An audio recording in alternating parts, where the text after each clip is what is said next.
Welcome विद्यार्थियों। अपवाद तंत्र के अंतर्गत आज का हमारा टॉपिक है प्रायद्वीपीय भारत की नदियाँ। प्रायद्वीपीय भारत की जो नदियाँ हैं वो अपना जो जल है, कुछ नदियाँ बंगाल की खाड़ी में गिराती हैं, कुछ नदियाँ अरब सागर में और कुछ खंबात की खाड़ी में। इसके अतिरिक्त प्रायद्वीपीय भारत की नदियों का जो जल ग्रहण क्षेत्र वो अपेक्षाकृत छोटा है और हिमालय पर्वत की नदियों की अपेक्षा इनका जो मार्ग है वो भी छोटा है। प्रायद्वीपीय भारत की नदियों के अंतर्गत सबसे पहले नंबर पे है महानदी। महानदी जो है, यह नदी कोयना और जो शंख नदियाँ हैं उनके मिलने से छत्तीसगढ़ के जो रायपुर ज़िला है उसमें सिहावा के निकट से निकलती है। मध्य प्रदेश और छत्तीसगढ़ में बहने के पश्चात ये जो नदी है उड़ीसा में बहती है और बाद में बंगाल की खाड़ी में गिर जाती है और एक बड़े डेल्टा का निर्माण करती है। इसका जो कुल अपवा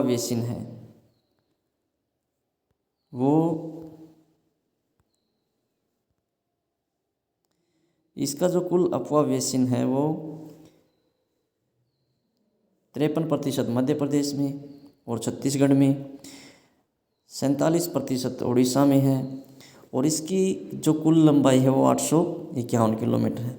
इसकी जो सहायक नदियां हैं वो शिवनाथ, जोंक, ओंक, ब्राह्मणी और वैतरणी है। जैसे कि ये छत्तीसगढ़ का रायपुर है और ये जो नदी है ये इस प्रकार से यहाँ से निकलती है।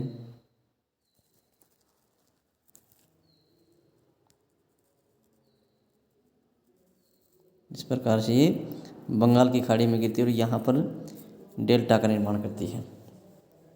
इसकी कुछ सहायक नदियाँ हैं जैसे कि ये जोंक नदी है, ये यहाँ पर मिलती है। ये ओंग नदी है, यहाँ पर मिलती है। इसके अतिरिक्त ब्राह्मणी है, यहाँ से निकलती है, यहाँ पे ब्राह्मणी है। ये वैतरणी नदी है, इस प्रकार से बहती हुई यहाँ पर मिलती है। ये इसकी कुछ सहायक नदी हैं। इसके अतिरिक्त जो प्रसिद्ध हीराकुंड बांध है वो भी इसी नदी पर स्थित है। ये यहाँ पे हीराकुंड बांध है जो विश्व प्रसिद्ध है।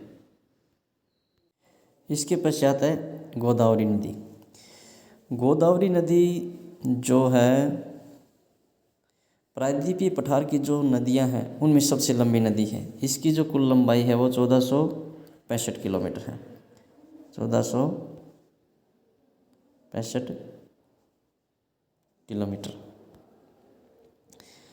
और यह महाराष्ट्र, इसका जो उद्गम होता है वो महाराष्ट्र के नासिक ज़िले में जो पश्चिम घाट है वहाँ से इसका उद्गम होता है और फिर ये आंध्र प्रदेश में बहती हुई बंगाल की खाड़ी में गिर जाती है। इस नदी का जो अपवा क्षेत्र है वो 49% महाराष्ट्र में है, 20% मध्य प्रदेश में है और छत्तीसगढ़ में, और शेष जो है आंध्र प्रदेश और उड़ीसा में है। और इस अपने विशाल आकार के कारण, उपयोगिता के कारण और सौंदर्य के कारण इसको वरद गंगा या दक्षिण गंगा के नाम से जाना जाता है। इसकी कुछ सहायक नदियाँ जैसे पेनगंगा, वैनगंगा, मंजरा, प्राणहिता, इंद्रावती, वर्धा, पूर्णा, परवदा, ये इसकी कुछ सहायक नदियाँ हैं। जैसे ये महाराष्ट्र का नासिक क्षेत्र है, नासिक ज़िला है और यहाँ से इसका उद्गम होता है। यहाँ से उद्गम होने के पश्चात पूर्व की तरफ बहती है और यहाँ पर इस प्रकार से फिर आंध्र प्रदेश में प्रवेश करती है और फिर जो है बंगाल की खाड़ी में गिर जाती है और यहाँ पे डेल्टा का निर्माण करती है। इस नदी का ज़्यादातर जो अपवाह क्षेत्र है वो महाराष्ट्र में है, जो कि 49% है, और 20% मध्य प्रदेश और छत्तीसगढ़ में है। इसकी जो सहायक नदियां हैं उनमें ये पेनगंगा है, पूर्णा है, ये पेनगंगा है,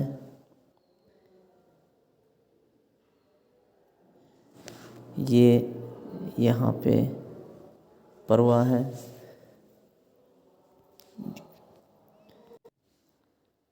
ये मंजरा है। इसके पश्चात है कृष्णा नदी। कृष्णा नदी का जो उद्गम होता है वो महाराष्ट्र में जो पश्चिम घाट है उसमें महाबलेश्वर के निकट से होता है, और प्रायद्वीपीय पठार की दूसरी सबसे बड़ी नदी है। इसकी जो कुल लंबाई है 1401 किलोमीटर है, और इसका जो अपवाह क्षेत्र है महाराष्ट्र में 27% है, कर्नाटक में 44% है, आंध्र प्रदेश में 29% है। और इसकी जो सहायक नदियाँ हैं वो कोयना, तुंगभद्रा, घटप्रभा, मालप्रभा, भीमा, मूसी इसकी सहायक नदियाँ हैं। जैसे कृष्णा नदी का उद्गम महाराष्ट्र में या पश्चिम घाट से होता है, और ये नदी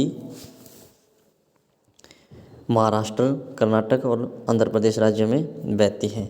इसकी जो सहायक नदी है वो है ये घटप्रभा है, ये यहाँ पे भीमा नदी है,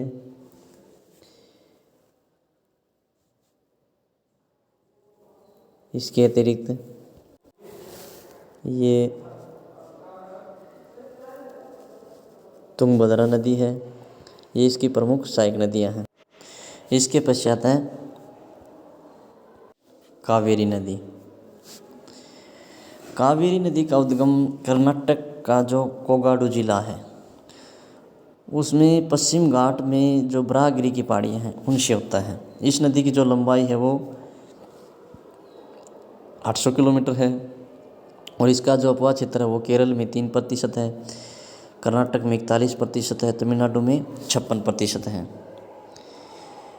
इसके अतिरिक्त ये अपने मार्ग में जलप्रपात का निर्माण भी करती है, और जो शिव समुद्रम और वगनकोल जलप्रपात है वो इसी नदी पर स्थित है। इसके अतिरिक्त एक मेटूर बांध भी इसी नदी पर स्थित है।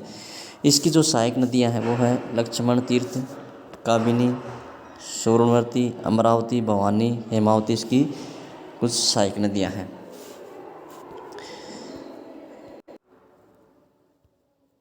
कावेरी नदी का उद्गम कर्नाटक में जो पश्चिम घाट है, पश्चिम घाट ब्राहगिरी की पहाड़ियों से होता है। इस प्रकार ये पूर्व से बहती हुई यहाँ पे बंगाल की खाड़ी में डेल्टा का निर्माण करती है।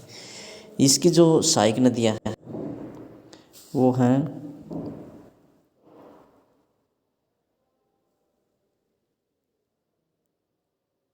ये भावना है,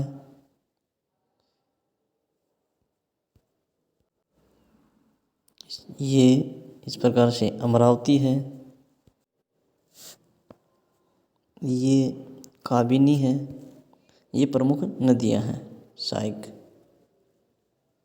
इसके पश्चात है अरब सागर में गिरने वाली नदियां।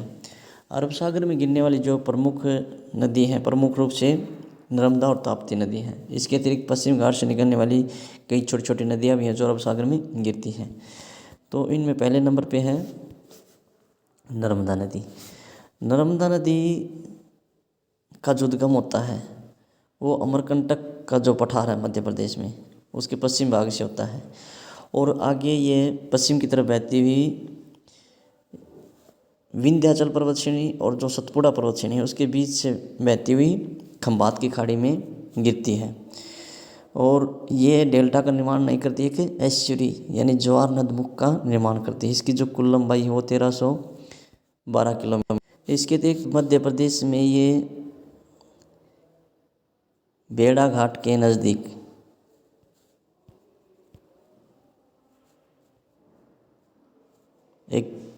जलप्रपात का भी निर्माण करती हैं। और जो सरदार सरोवर डैम है वो इसी नदी पर बना हुआ है। इसके पश्चात है तापी नदी। तापी नदी का उद्गम भी मध्य प्रदेश में बैतूल जिले के में स्थित जो महादेव की पहाड़ियाँ हैं उसमें इसका उद्गम होता है। और ये सतपुड़ा जो पर्वत श्रेणी है उसके दक्षिण में पश्चिम की तरफ नर्मदा नदी के समांतर बहती है। जैसे ये नर्मदा नदी है, जैसे ये नर्मदा नदी है और ये खंबात की खाड़ी है। तो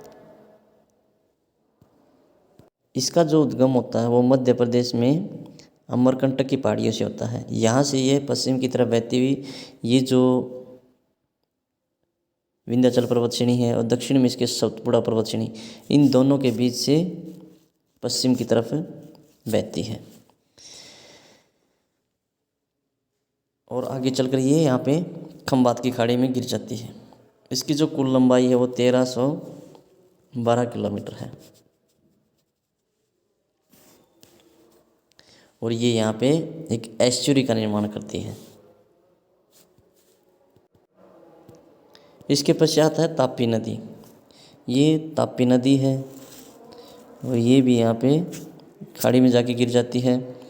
और इसकी कुछ सहायक नदी है जैसे कि ये पूर्णा है और ये पंजरा है, ये बोरी है।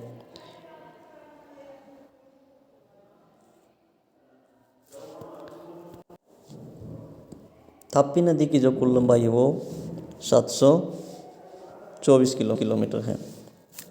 और इस नदी का जो अपवाह क्षेत्र है वो मध्य प्रदेश में 15% है, महाराष्ट्र में 79% है, गुजरात में 6% है।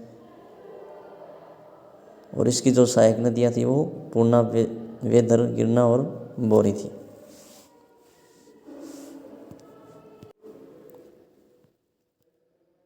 इसके पश्चात है अरब सागर में गिरने वाली कुछ छोटी छोटी नदियाँ और भी हैं जैसे कि माही नदी है, साबरमती नदी है, लूणी नदी है।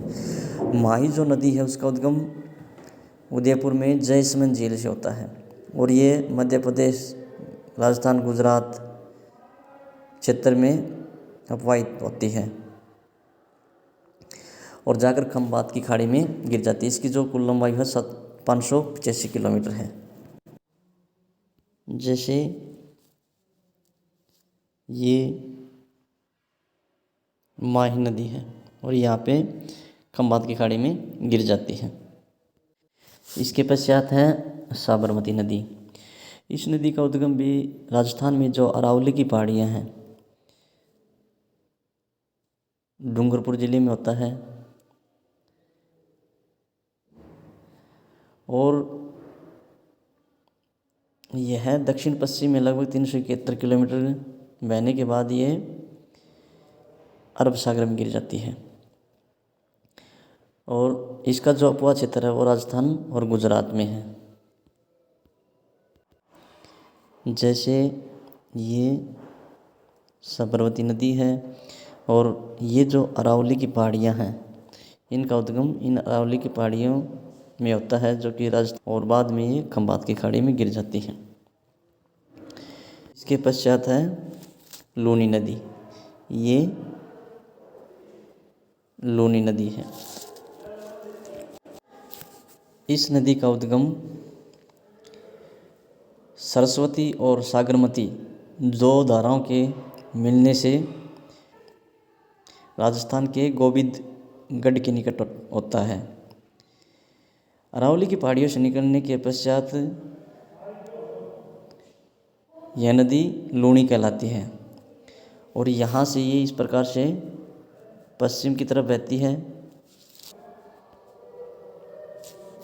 यहाँ से अरावली की पहाड़ियों से निकलने के पश्चात ये नदी पश्चिम की तरफ बहती है और फिर दक्षिण पश्चिम की तरफ बहती हुई कच्छ के रण में मिल जाती है। इसकी जो कुल लंबाई है वो 320 किलोमीटर है। और यह राजस्थान का प्रमुख नदी तंत्र है और ये एक अल्पकालिक है, ये एक मौसमी नदी है। इसके अतिरिक्त पश्चिम घाट से निकलने वाली कुछ और भी छोटी छोटी नदियां हैं, जैसे कि कालिंदी नदी है, सरवती नदी है, मांडवी और जुआरी, जो गोवा की में दो महत्वपूर्ण नदियां हैं। केरल की पेरियार नदी है, ये केरल की पेरियार नदी है। ये कुछ छोटी छोटी नदियां हैं। इसके अतिरिक्त नदी के बहाव की कुछ प्रवृत्तियाँ पाई जाती हैं। जैसे कुछ नदी ऐसी होती हैं जो सततवाही होती हैं, जिनमें पूरे वर्ष जो जल का बहाव होता है, लेकिन कुछ नदियाँ मौसमी होती हैं जो एक विशेष ऋतु में सूख जाती हैं। जो हिमालय से निकलने वाली जो नदियां हैं वो सततवाही हैं, क्योंकि इनको वर्षा के माध्यम से और बर्फ़ के पिघलने से जल प्राप्त होता रहता है। इसके अतिरिक्त जो प्रायद्वीपीय पठार की जो नदियां हैं, उनको जो जल है वो केवल वर्षा ऋतु में ही प्राप्त होता है। तो ग्रीष्म ऋतु में इनके वर्षा के माध्यम से जल की प्राप्ति होती है। इसके अतिरिक्त प्रायद्वीपीय पठार की जो नदियां हैं वो शुष्क ऋतु जो होती है उसमें सूख जाती है। इनके बहाव की जो प्रवृत्ति है वो मानसूनी है, और हिमालय की जो नदियां हैं उनकी जो प्रवृत्ति है वो मानसूनी भी है और हिम नदी दोनों प्रकार की है।